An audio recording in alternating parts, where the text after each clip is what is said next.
જય લક્ષ્મીનારાયણ દર્શક મિત્રો, હું આપને આજે 24/4/2026ના સવારના ભાગમાં લાવ્યો છું શ્રી લક્ષ્મીનારાયણ કેન્દ્ર સ્થાન સંસ્કારધામ.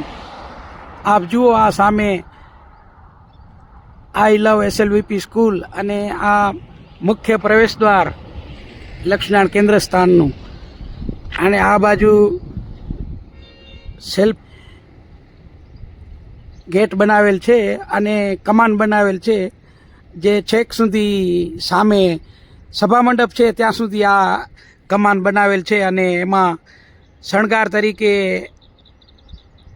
લડીઓ લગાવેલ છે, જે રાત્રિના સમયે બહુ જ ભવ્ય નજારો આપે છે. ધન્યવાદ. આપણે ખુલ્લો રાખેલ છે મંદિરના વિઝન માટે, દર્શન માટે.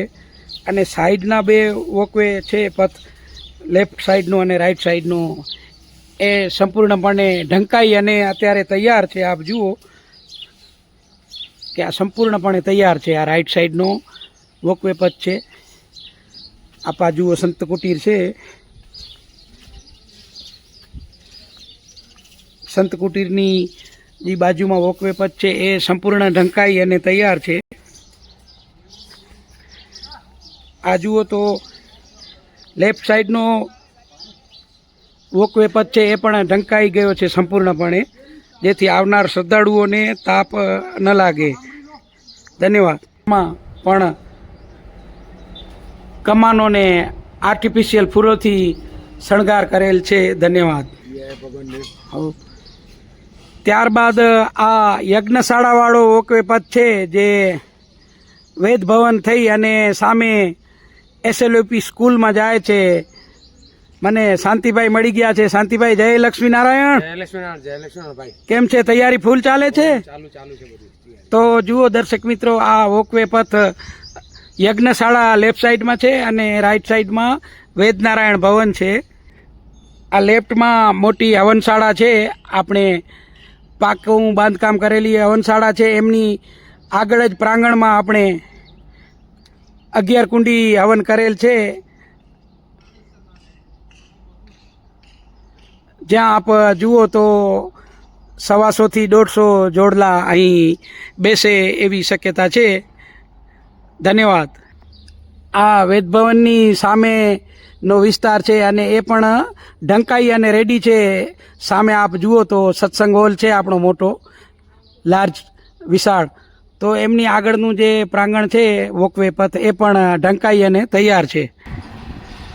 આ સામે દર્શક મિત્રો જે દેખાય છે એ હાઈવે તરફથી આવતો ઇનકમિંગ અને આઉટગોઈંગ વાળો રસ્તો છે. એની બિલકુલ ઓપોઝિટ સાઈડમાં, પાછળની સાઈડ જોઉં તો અહીં આપણે ત્રિદશાબ્દી મહોત્સવ જે ઉજવવાના છીએ એમના મંડપ બંધાઈ ગયા છે, ફૂલ તૈયારી છે, ફિનિશિંગ ટચનું કામ ચાલુ છે. અને જુઓ આ બરોબર મધ્યમાં વોકવે પથ છે. અને મારી જે રાઈટ સાઈડ છે એ આપણે સ્કૂલ છે આપણી SLVP, એમનું પ્રાંગણ છે. અને પ્રાંગણ આખું બંધાઈ ગયું છે, જેમાં આપણે સભા મંડપ કર્યો છે. આપ આ જુઓ, બહુ જ લાર્જ અને હ્યુજ સાઇઝનો સભા મંડપ છે. તેમજ આ વચ્ચે વોકવે પથ છે જે ઢંકાઈને તૈયાર છે. તેમજ આ રાઈટ સાઈડમાં, તો રાઈટ સાઈડમાં ભોજનશાળા કરેલ છે, જમવા માટેના ડોમ. એમાં બે ડોમ કરેલ છે. એક ડોમ છે એ મહિલા વિભાગનો અને એક ડોમ પુરુષ વિભાગનો કરેલ છે. અને ત્યાર પછી જે આપણો જૂનો રસોડો અને ભોજનશાળા છે પાકા બાંધકામવાળી, એમાં આપણે આમંત્રિત મહેમાનો માટે ભોજનશાળા કરેલ છે, જે હું આપને ક્રમશઃ બતાવીશ. તો આપ જુઓ, આ SLVPના સ્કૂલના પ્રાંગણનો ગેટ છે પાકા બાંધકામવાળો. ત્યાંથી પ્રવેશતા જ અહીં આ સભા મંડપના દર્શન થઈ રહ્યા છે. આ જુઓ તો પૂર્વ તૈયારીના ભાગરૂપે અહીં જાયન્ટ વોટર કુલર પણ આવી ગયા છે. બાદ આપને હું સભા મંડપમાં લાવ્યો છું, તો આપ જુઓ કે આ સામે બહુ વિશાળ, લાંબો અને પહોળો સ્ટેજ બનાવેલ છે. જે આપ આ તસવીરમાં જુઓ તો બહુ જ લાંબો સ્ટેજ બનાવેલ છે અને એની બિલકુલ ઓપોઝિટ સાઈડમાં જ્યાં બંને બાજુ અતિથિ મહેમાનો અને સભાજનો બેસવાના છે એ પણ પહોળો અને લાંબો છે, અતિશય લાંબો છે. જે આપ આ તસવીરમાં જોઈ શકો છો કે જ્યાં સુધી મારી નજર પડે છે ત્યાં સુધી અતિશય લાંબો અને પહોળો પણ છે. વિશાળ ડોમ બનાવેલ છે સભા મંડપ માટે. તે દરમિયાન આપને હું બતાવું તો સભા મંડપની બિલકુલ સ્ટેજની નીચે મધ્યમાં આપ જુઓ તો અંગિયાના ભાઈબેન છે, મેઘાણી ભાઈબેન, રાજ મેઘાણી. તો એમણે આ ભગવાન લક્ષ્મીનારાયણની આપણે જે નિજ મંદિરમાં કેન્દ્ર સ્થાનમાં મૂર્તિ સ્થાપિત કરી છે એ ભગવાનનું હુબહુ રંગોળીમાં ચિત્ર બનાવેલ છે અને ત્રિદશાબ્દી મહોત્સવ પણ લખેલ છે. અને જુઓ કે આ બહુ જ ફાઇન પેઇન્ટિંગ કરેલ છે. એમને પ્રિન્ટિંગ નથી પણ પેઇન્ટિંગ કરેલ છે, હાથેથી દોરેલું પેઇન્ટિંગ છે રંગોળી પ્રકારનું, અને બહુ જ ભવ્ય લાગી રહ્યું છે. ધન્યવાદ. ત્યારબાદ આપ જુઓ તો અહીં સોફા સેટ પણ ગોઠવાઈ ગયા છે. જે મહેમાનો, હોદ્દેદારો વગેરે બેસશે એમના માટે આપ જુઓ તો સોફા પણ ગોઠવાયેલ છે. અને આ સ્ટેજની આગળ પણ ઘણી બધી જગ્યા, વિશાળ જગ્યા રહે છે. ત્યારબાદ આ જુઓ તો સ્ટેજ ઉપરથી હું આપને સામે સંપૂર્ણ લંબાઈવાળો સભા મંડપ બતાવી રહ્યો છું. તો બહુ જ લાંબો અને પહોળો સભા મંડપ છે. હેલિકોપ્ટર પંખા લગાવેલ છે 1, 2 and 3. તો આ રીતના જાયન્ટ કહી શકાય એવા હેલિકોપ્ટર પંખા અહીં લગાવેલ છે, જેમાં આપણે બિલકુલ ગરમી નહીં થાય અને એમની સાથે કુલરની પણ વ્યવસ્થા છે. ધન્યવાદ, આભાર.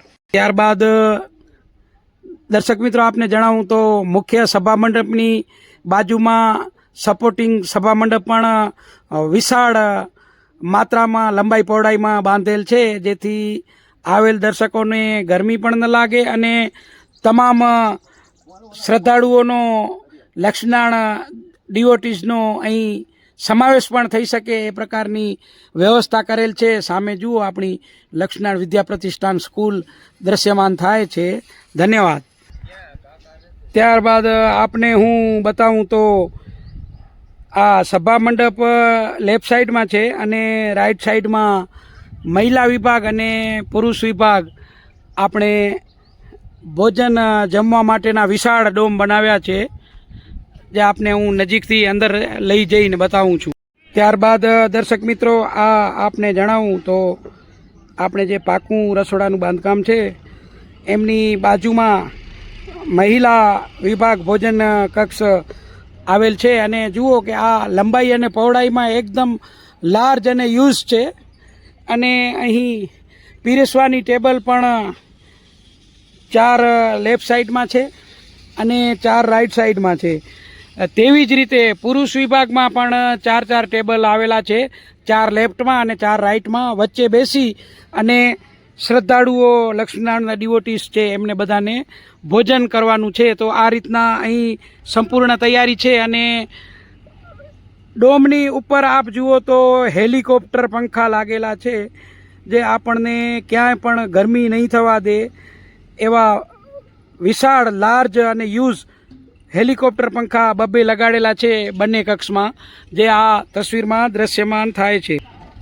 ત્યારબાદ આ પુરુષ વિભાગ અને મહિલા વિભાગના એન્ડ ઉપર અહીં પાણીના ટેબલ તેમજ છાશના ટેબલ, તેવી જ રીતે પુરુષ વિભાગમાં પણ પાણીના ટેબલ અને છાશના ટેબલ તેમજ એઠવાડની ડીશો અહીં કલેક્ટ કરવામાં આવશે. ધન્યવાદ.